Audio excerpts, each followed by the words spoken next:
I'm not sure where your education came from, but they lied to you.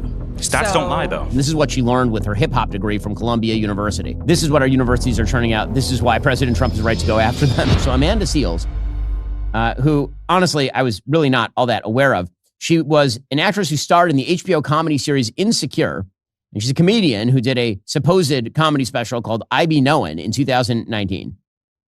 She was also one of the co-hosts of the syndicated daytime talk show The Real. Now, when I say that higher education churns out folks like Amanda Seales, I mean she graduated from SUNY Purchase and had got a master's degree in African-American studies with a concentration in hip-hop from Columbia University. Hard to think of a more useless degree than that, but somehow she has parlayed that into fame and fortune. At least it hasn't hurt her. It didn't educate her much because she really doesn't know much. So she was on Jubilee. Jubilee is kind of this fun YouTube channel. I've done it before.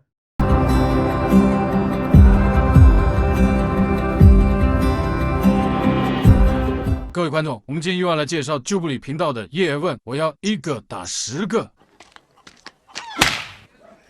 别以为你长得帅，我就不打你。不是，这个呢是Jubilee 最受欢迎的 Surrounding 单元，跟叶问没什么关系。但是呢，一个超过打10个倒是真的哦。通常这个单元呢都是1个对20个，什么样的对立的议题都有。这一次 Jubilee 非常有趣特别找来的是一个激进的黑人主义者呢，对上了20个黑人保守派。哇，你没有听错，黑人还有保守派哦，其实是真的。而且你会发现，黑人保守派的态度跟激进派是完全的不一样。我们都知道美国社会严格讲，黑人算是一个少数族群，只占了美国总人口的13%。那当然，它比起其他的像拉丁美洲墨西哥裔或者是华人呢，相对这个族群数量还是多上非常多但是呢，美国有70%以上都是白人。我们也知道过去早期在开国元勋那个年代的时候呢，仍然美国是有从英国沿袭下来的这个奴隶制随着这个南北战争，林肯总统为了黑人民权呢，跟南方打了一仗，开始解放了这个黑奴。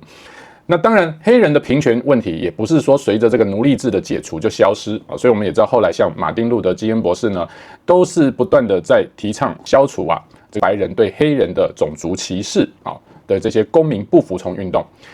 但是时至今日呢，问题就在于说，现在还是有人在兴起所谓这个针对黑人奴隶后代的补助金的赔偿计划。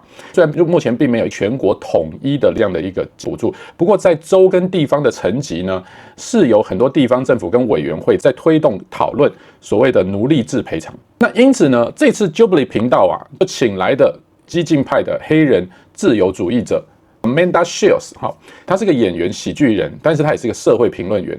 过去他最知名的就是他是强烈认为美国背后有一场系统性的种族主义阴谋，从家庭结构到政府角色到警察改革，他认为每个方方面面都充斥着白人在偷偷的利用特权阶级来打压黑人，使得黑人的社区呢仍然处于一个低收入以及高犯罪率的状况。不过黑人保守派强烈反对这种黑人极端主义者的受害者心态，所以这次 Amanda 跟20位黑人保守派呢就展开了激烈交锋。由于碍于影片版权的关系，我们只能将完整版放在会员影片中，请大家多多见谅，但是会尽量播出其中的辩论精华给大家看。 Let's go。 Black culture is toxic. And let's get on the fact that there's no fathers So in white the black culture home. Let's Stop, talk about that. Stop. Who do You're we vote talking for? to a radical, not a Democrat. The radical mind state simply is living opposite to our colonizers, which is an imperialist, capitalist mind state, and radical blacks do not believe that that is any way for us to have liberation. Well, here's So what when you you- all keep no, doing. no, no, You just keep give me- interrupting me when I'm talking, and you don't want to hear the But point the that I'm point going to you're- make. the point that And you're yet you want raising- me to respect your point. And that's not how a debate works. If I show you respect, give me the respect back. Ooh, I knew I was gonna be surrounded by ignorance, but damn, let's go. Greetings, I am Amanda Seales, widely known as a comedian, an actress, a disruptor, an annoying person on the internet who always tells the truth. And I am now an artistic intellectual who commits myself to making art that educates. And today, I am surrounded by 20 black conservatives. My first claim is it is undeniable that reparations are just and necessary.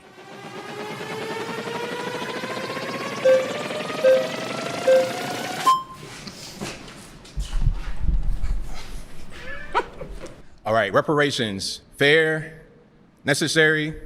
My question would be, who's going to get it? Why would they get it? And how long are we gonna sit here focusing on trying to get reparations? It's been how many years since slavery? 150 years, 1865? Whenever there's a real thing that this country wants to do, they do it. Stop Asian hate. Okay, there's a problem with the Asian hate. Let's draft a bill, sign it, and it's done.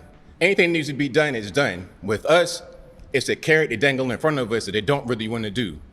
And it's not gonna help. We need education. Oh, it's not gonna help? No, it's not. We need education. Getting a check from the government is not gonna do that. And we need proper education. A lot of us go to these institutions where we're not really prepared, we're not really focused, and we don't get things that'll help us in the real world. So if you want to help Black people, a check from the government, from our tax dollars is going to get raised, because let's be clear, everybody in here is Black.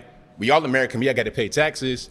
It'll go to that. So I don't really see how this is going to help us at all. Okay. Well, first I'll start with, it will help on even just a moral level. The reality is that the United States has become very comfortable with the fact that it does not consider Black people equal, and it shows that in many ways that I'm sure we will discuss over the course of today. But ultimately, there has not been a committed, concerted effort to shifting the mindset around the use of Black people as a labor force in this nation back when it was slavery, now in the use of slavery as slave labor in prisons. So on a basic cultural level, reparations are an act of repair. They are an effort to say, our bad, we see you now. We have seen that done with Japanese folks who were put in internment camps. We have seen that done with Jewish folks. We have seen that done even in the case of slave owners who received reparations. When it comes to the use of tax dollars to pay reparations, and this is gonna come up a lot today, it's a matter of values, right? For me, my value system circulates around the fact that I think that as a community, we should all be engaged in repair for our community. So I don't think there should be any problem with there being tax dollars spent at repairing consistent efforts that have been made to impede Black people. So the reparations you're talking about are not just related to slavery. There's reparations that have been discussed all over this nation in different communities as it relates to particular massacres, as it relates to redlining and the impediment of Black people to earn wealth by having property. There's been impediments in various ways that can be repaired. And I want to also just add, there's reparations that are considered a cash payment from a government. There's also the version of reparations that shows up in how funds are applicated to specific groups of people. So there's multiple ways in which what you're stating cannot happen could very well happen. Okay, now as far as the money going towards certain things is going to help us, let's look at Baltimore Public Schools. They get, I think, the third most money per pupil in the US of A, like $15,000 per student, but yet the majority of the population that comes from that environment can't read, they're illiterate. So we're dumping money on the situation, yes, but yet we're not getting the results we should get from it. Money's not going to help the thing. We need to just focus on what we need to focus on. As far as Black people being labor force of this country, what else are we doing? We got 25% of us on some kind of government assistance. 1 out of every 3 Black men will go to jail. We got to do something. We got to work with our hands, work with tools, do something, because we're not doing much of anything. And also, one more piece here. Reparations, again, always dangling in front of us, never gonna happen. As long as you've been living, as long as I've been living, as long as everybody been living, they say, we need it, and it never gets done. One more piece. You just said one more piece, then you're adding another one. I promise. So hold on to it. I'm gonna land the plane. I'm gonna land the plane, I promise. Reparations is a thing, like I said, it's a carrot to dangle in front of us. They're never really gonna get it done. And if it was gonna get done, it would have already been done. It's just something that they're using to try and make us stay Democrat. That's what I wanted to say. Well, Democrats are not doing reparations either. They're not. This is nonpartisan. This is Black partisan, baby. Okay? Well, this is nonpartisan. Who do we vote for? Who do we vote for 93% of the time? There's no incentive. To be quite honest, you're not talking to a Democrat. You're talking to a radical. Okay, but Let's land this plane very quickly. Who do we vote for? Let's land this plane quickly. Who do we vote for? You're talking to a radical, not a Democrat. Okay, and you are your own person. Let me tell you who do something we vote now. for? I don't know what they told you, but if they told you that cutting me off is how we're going to get clicks, stop it now. Oh no. That's not how we're going to. That's not how we're going to enter. We having a debate. A debate does not require continuously cutting somebody off. Okay, no problem. Now I do want to state this.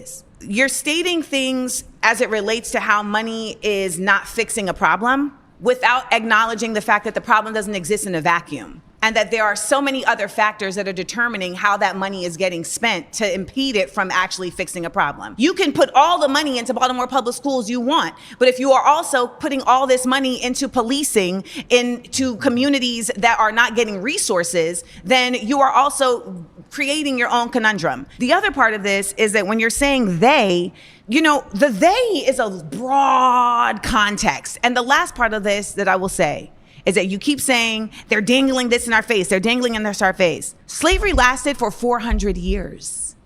It hasn't even been 400 years since slavery.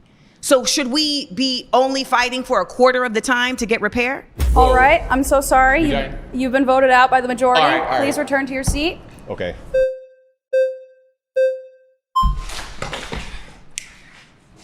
My name is Matt Nuclear. Hello, Matt. Matt Nuclear? Matt Nuclear, yes. Matt Nuclear, give me a better handshake than that. Let's do it. I All right. appreciate having this conversation with a beautiful black woman like yourself. This is nice, beautiful arena here. I disagree that reparations are necessary. I think the most important thing that's necessary right now for the black community would be the stopping of violence, especially black on black violence. I don't see how reparations is going to solve anything. You can give everyone here like a $50,000 check, especially people that are in the streets who are committing violent crimes consistently, a $50,000 check. It's not going to fix anything. It's not going to increase the median household income in the next 10 years by 10% or 20%. For example, we have the Chinese Exclusion Act of 1882. We prevented Chinese people from getting citizenship and even entering the country. We discriminated against them and basically put them under apartheid, even here in the United States. Yet they have the highest median household income. How is that possible? How come they don't complain and feel entitled consistently to beg for reparations and beg for this when they are killing each other 90% of the time, which is the rate that black people kill each other, according to the FBI? Oh, young Matt. Yet white people are the oppressors. I'm not sure where your education came from, but they lied to you. Stats don't lie, though. Statistics lie all the time. So let's start there, particularly when the statistics are coming from the sources that gain from the statistics being shown a different way. So if you're going to start your argument on stats don't lie, you've already lost the argument. They lie all the time. Yeah. One, comparing Chinese people who are immigrants that made a choice to come to the United States and comparing the continued effort of black people to ground themselves in a nation that continues to make impediments for them to show and live and exist in their true citizenship is a false equivalency. I don't believe that happens at all. No one here is in. Are you acting right now? Do you really believe I'm telling this? the truth. There's no systemic racism that I've experienced here in America. What system is racist? I think the only racism we've actually seen recently, systemic racism that we've seen, is the application of systemic racism against white people. The University of Western Washington, for example, has been trying to segregate dormitories, using black-only dormitories because black people feel safer amongst each other. But they're more likely to kill each other than white people are ever to kill them. That's just the truth. You have King Von rapping about killing other black men. Why should I think that the white man is the oppressor when black men are more likely to kill me? Oh my God, this is scary. You need to think about me as your mama. Do not talk to me in that fashion. So let's check that now. Okay. So on a basic level, we have to understand that systemic racism is grounded in the realities that black people have not been considered an equal human being in this country since its onset. So there's simply no way to make the argument that there isn't systemic racism, and we have seen in very clear ways the system operate in an organically racist way. Do not cut me off. When we talk about systemic racism, we can start with even the fact that redlining, which was implemented to discriminate black communities. Are you shaking your head that redlining doesn't exist? No, I'm saying I don't think it really existed at all. I mean, no, I don't think so at all. So it does exist, and stating that it doesn't exist doesn't make it no longer exist. Redlining absolutely exists. It is not something that's being made up. It's an empirical fact. And there are realities that exist because of redlining. We know that school systems are related to the way that property taxes are affecting the school systems. If a school system is not getting the same property value as the property taxes allow it, then it's not going to have the same efficacy at allowing for students to be able to get what they deserve. When we talk about systemic racism, we have to acknowledge that these private prisons are literally built based on the test scores of school students in third grade. So if you are literally building prisons with the onset of, okay, if these people are not reaching a certain reading level, then we know that they're going to go down a prison industrial pipeline where we can use their free labor. Then how is that not systemic? And if you want to stop them from entering prisons, how are you going to stop people from entering prisons if your goal is to get them into prison? Sure, make them try to be more like Ben Carson than be like King Von. That's very, very simple. So how does King Von happen? How does King Von happen? King Von reparations. Hold on, Actually, let me land the plane. Yeah. We're talking about reparations, and what you're doing is actually just trying to get this conversation off the facts. And the fact is, reparations are just and necessary because on a basic level, Black people built this country, and the country continues to thrive off of the labor that Black people put into this country. And it would behoove you, young man, to really understand the way that your ancestors put blood, sweat, and tears into this nation that is still living off of those blood, sweat, and tears. And let me also add, there are reparations and then there is remunerations. Do you know the difference? Yes, but can I finish one point that I wanted to say? Ben Carson's cousins were killed at a very young... I'm so sorry. You've been voted out by the majority. Okay. Please return to your seat. I hope some of y'all are acting. I really do. We in LA, and I hope some people in here are acting. 那后面我们也看看 Ben Shapiro 是怎么样的评论这一次 Jubilee 的节目的内容吧。But she did not acquit herself well. She went up against a young man named Matt who is talking about reparations, and she clearly does not know what she is talking about. You can give everyone here like a $50,000 especially people that are in the streets who are committing violent crimes consistently, a $50,000 check. It's not going to fix anything. It's not going to increase the median household income in the next 10 years by 10% or 20%. For example, we have the Chinese Exclusion Act of 1882. We prevented Chinese people from getting citizenship and even entering the country. We discriminated against them and basically put them under apartheid, even here in the United States. Yet they have the highest median household income. How is that possible? How come they don't complain and feel entitled consistently to beg for reparations and beg for this when they are killing each other 90% of the time, which is the rate that Black people kill each other, according to the FBI? Oh, young Matt. Yet white people are the oppressors. I'm not sure where your education came from, but they lied to you. Stats don't lie, though. Statistics lie all the time. So let's start there, particularly when the statistics are coming from the sources that gain from the statistics being shown a different way. So if you're going to start your argument on stats don't lie, you've already lost the argument. They lie all the time.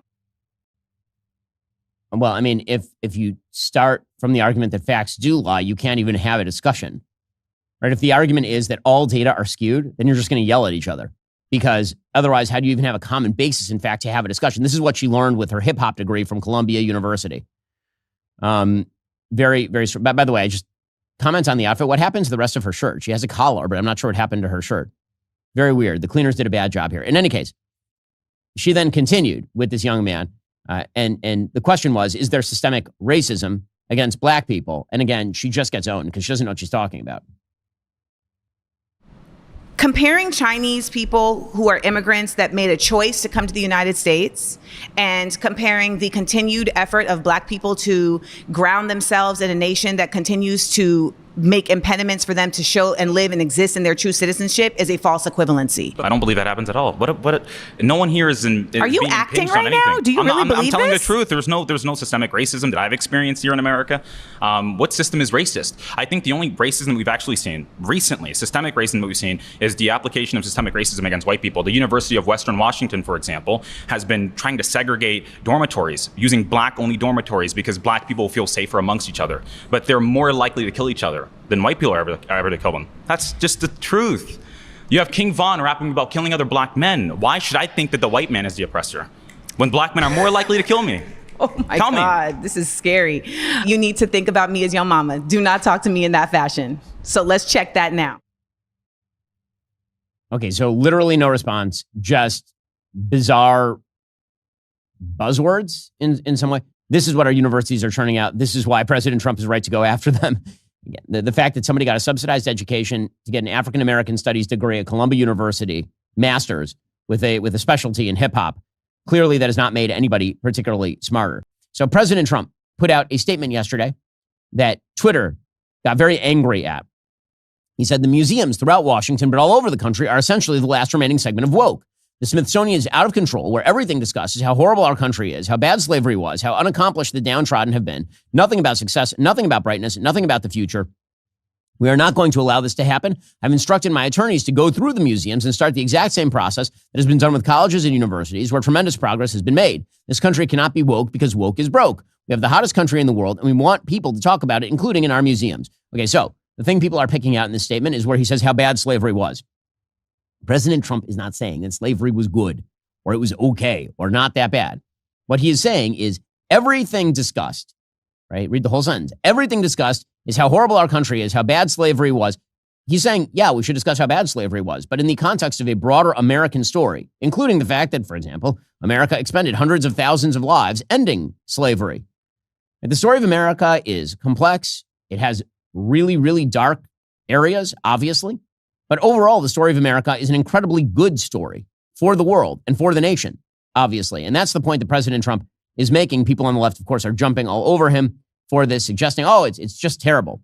Douglas Brinkley, presidential historian, said it's the epitome of dumbness to criticize the Smithsonian for dealing with the reality of slavery in America. It's what led to our Civil War and is a defining aspect of our national history. And the Smithsonian deals in a robust way with what slavery was, but it also deals with human rights and civil rights in equal abundance. Now, again, I really do not think that is what President Trump is trying to do. He's not wiping out the slavery exhibits at the Smithsonian, obviously. But the goal here is, as always for the left, to lie about this sort of stuff and suggest that if you wish to teach American history in a complex, shaded way that upholds the essential goodness of America, then this somehow makes you a racist, somehow makes you terrible in some unspecified way. I'm really impressed. I wouldn't have brought you on the show. It's pretty rare that I bring on somebody of your age range on the show at all, Matt. So again, well done. I am so honored. Well, joining me on the line is a young man named Matt Nuclear. You may know him from a clip that I played on the show just the other day in which he was going up against Amanda Seales on this kind of crazy show that I've done before on YouTube called Jubilee. He was sitting across from Amanda Seales. He made her look pretty foolish because he was saying things that were true and she legitimately had no response. Matt happens to be 18 years old. It was very impressive. Matt, thanks so much for taking the time. Really appreciate it. I am honored to be here, Ben. I'm honored to be here. So first of all, I have to say, very impressive. What did you know going into the Jubilee debate, and how had you sort of prepared for the moment with Amanda Seales? Well, I've always kind of been interested in these conversations about black on black crime, gang violence, reparations, and all these sorts of things that are, a big topic, big subject in the black community in general and in politics. And so I kind of had my arguments already, worked out. I already knew certain things that I wanted to go in there and say and make points of. And so I kind of went in with the flow with those types of arguments. So you're 18, obviously you're Black. And so there are a lot of questions that I think people have, whenever there's a racial or ethnic minority who votes Republican, and this is happening a lot now. I mean, there's been a big movement in the Black community, particularly among young men, toward the Republican Party, toward President Trump. It's happening with Hispanic young men. Obviously, I'm Jewish. Even the Jewish vote has been moving toward the Republicans and President Trump. When this happens, people start asking the question, so what exactly is going on? Right. There's now a generational difference between me and you. I remember when I was the 18-year-old phenom, I'm now 41. So tell me, what exactly is happening among your peer group that is leading young men in particular, and also young Black men in specific, to move toward President Trump? I think just the truth. I think going over data, going over the facts, understanding what is going on in America, understanding that the Democratic Party has been consistently lying to us, and not giving us the truth on how to fix the issues within the Black community. Continuously telling us that it's external oppression that we can't find. We can't find the laws that are, systemically oppressing Black people.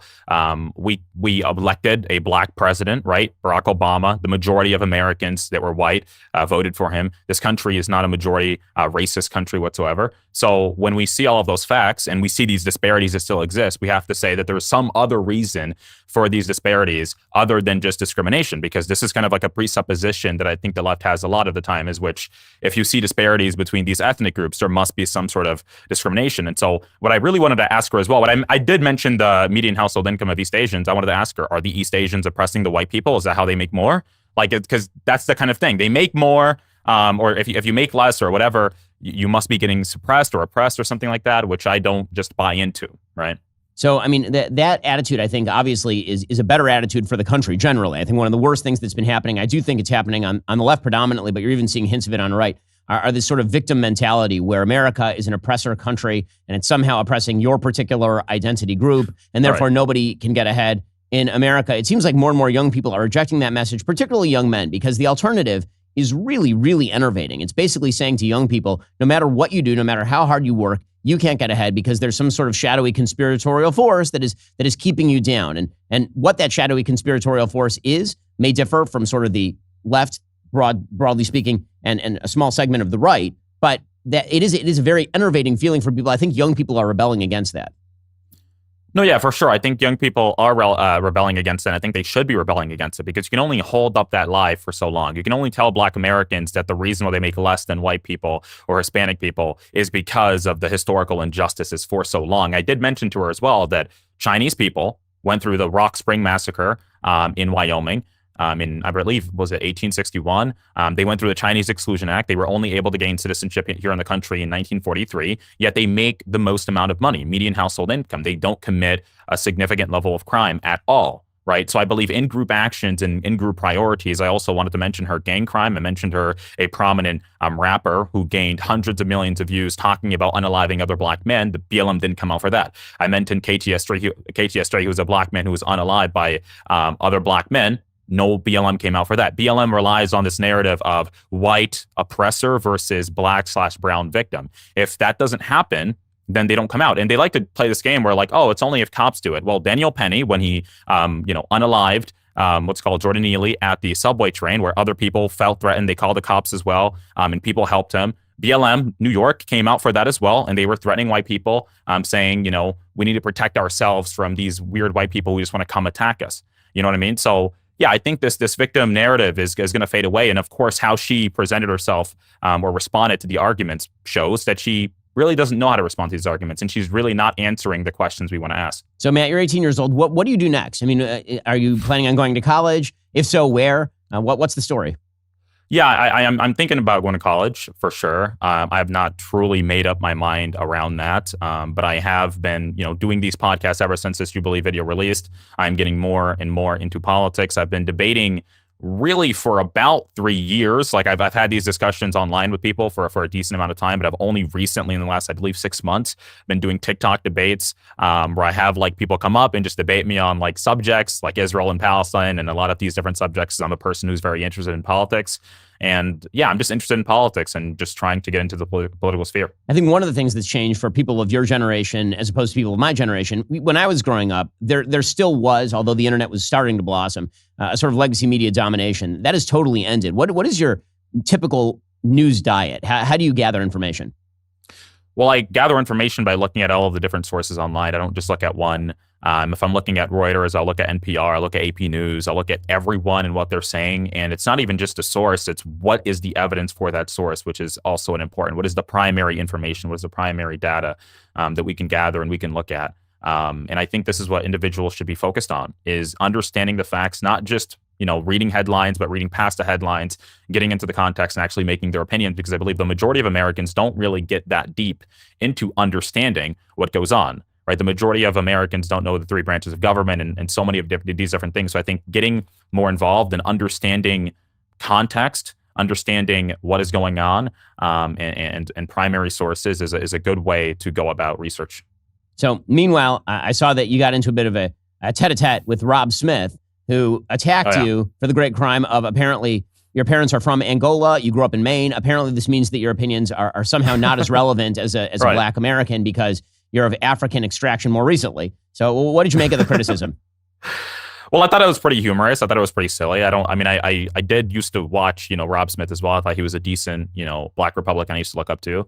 But yeah, I didn't understand the attack. Like I moved here when I was 6 years old and I was raised here, since being 6 years old. I don't think my experience has been that much different from other Black Americans because I was, born in a state that is 90% white. And is that supposed to be a crime? I don't know why he mentioned that I was raised in Maine as if that's supposed to be a crime. Was I supposed to be raised in the south side of Chicago where there's a lot of gang crime because I happen to be Black? Is that like the thing here that he's trying to mention? Where was he raised?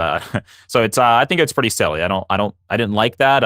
It's kind of disappointed me a little bit that he said that. But yeah, it's just humorous, I think. Well, that is Matt Nuclear. You can go check out all of his work on X at Matt Nuclear. It's MAT1T. Nuclear. Go check it out right now. Again, I'm really impressed. I wouldn't have brought you on the show. It's pretty rare that I bring on somebody of your age range on the show at all, Matt. So, again, well done. I am so honored. I have to tell you, I am a big fan of you, Ben. I've been watching you for a very long time. I've always been a fan of your debates and the way that you articulate yourself. I believe you are the greatest political commentator we've seen in the last 10 years, especially a conservative one. So I applaud you so much for bringing me on your show, and I am very much honored. It's very kind of you. Thank you. 时至今日，我们知道美国的黑人，不论是在这个演艺、音乐界以及特别是运动圈，像 NBA 啦、WNBA 啦，甚至包含了所谓第一个黑人民选总统奥巴马。不过严格讲啦，奥巴马其实不算黑人啊，但至少都让黑人在美国社会呢大大的活跃以及曝光。那更别说现在在美国呢，从 BLM 黑命贵运动以来呢，美国白人更是不敢对黑人有任何一丝的冒犯，或者是带有任何被误会这个歧视性的字眼。我们之前介绍过这个黑人的平权法案大的保障了黑人各级大学必须要有固定黑人比例的入学人数，当然这也跟后面的 DEI 政策脱不了关系而我非常欣赏黑人的保守派他们从来都不把黑人社区的高犯罪率以及低收入这样的一个事实呢归咎于白人的特权上，反过来他们探讨更关心在意的就是黑人自身的一些非常错误的，包含像嘻哈音乐的文化，充斥着大量的金钱毒品性这些等等堕落的不好的元素，以及更重要的就是黑人社区的家庭有高达 70% 的比例是缺乏了父亲的存在这样角色。他们认为这些才是本质上面黑人自己必须要去突破的困境，而不能归咎于过去的奴隶阶级制度。那么观众朋友，我相信你一定对刚刚的这些保守派他们的说法呢感到非常好奇。如果你想要更完整的去了解 Charlie Kirk 是怎么在一场校园演讲的当中充分的去探讨了黑人文化以及犯罪问题的话，那么我非常建议你来看这部